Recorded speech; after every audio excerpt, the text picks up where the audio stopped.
உனக்கு யார் ஸ்டைல முடி வெட்டணும்? எம்ஜிஆர் ஸ்டைல் உனக்கு. டேய் ஓ மூஞ்சி கொஞ்சம் கண்ணாடியில பாரு, அப்படியே ஜனங்கட கொஞ்சம் காட்டு.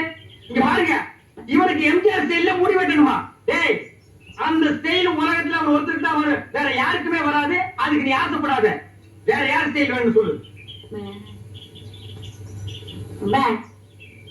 சத்யராஜ் ஸ்டைலா? என்னடா அவர் ஹைட் என்ன தெரியுமா? 6 அங்குலம், ஹைட் 3 அடி, தண்ணி குடுக்குற தவக்கல மாதிரி இருக்கிற உனக்கு சத்யராஜ் ஸ்டைலா? உன் காசே வேணாம். டேய் தண்ணி குடுத்து வாசிட்டாங்க. அண்ணே அப்புறம் முடியல.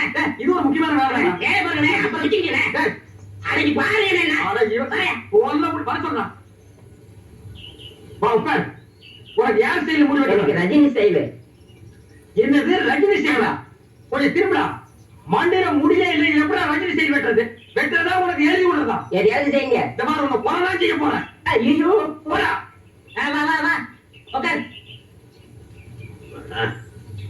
உங்களுக்கு யாரு ஸ்டைல்? எனக்கு எந்த ஸ்டைல் வேண்டாம், இருக்கிறத நீ வளைச்சு விடுயா. அண்ணே லாட்டரி டிக்கெட். டேய் வேணா போடா. அண்ணே ஹரியானா பண்றது இல்லக்கேண்ணே. டேய் வேணாண்ணே.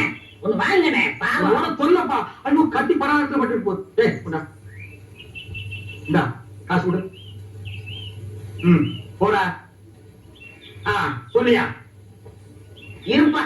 வருஷம் பூரா அவங்ககிட்ட சேவிங் பண்ணி பண்ணி போதும் போதும் ஆகி போச்சு. வேற உனக்கு என்னதான் பண்ணணுங்கிற? ஏங்க என்ன அர்ஜென்டா முடி விட்டுருங்க, போய் லைன்ல உட்காரு. அதுக்கெல்லாம் எனக்கு நேரம் இல்லைங்க. உனக்கு முடிவிட்ட நேரம் லைன்ல உட்காரியா? ஒண்ணு செய்யுங்க, நான் போய் டீ சாப்பிட்டு வந்துடுறேன். அதுக்குள்ள வெட்டி வைங்க. இதான் என்னடா அது தலையை காட்டி தலையா கொடுத்து போறான். என்ன நினைச்சுக்கிட்டா? வர வர பொம்பளைங்களா தவறையை கொடுத்து முடி வெட்ட சொல்லுவாங்க போட்டிருக்கேன். இதை கொண்டு அவன் தலையை கவுத்து வா. அப்பதான் போடா.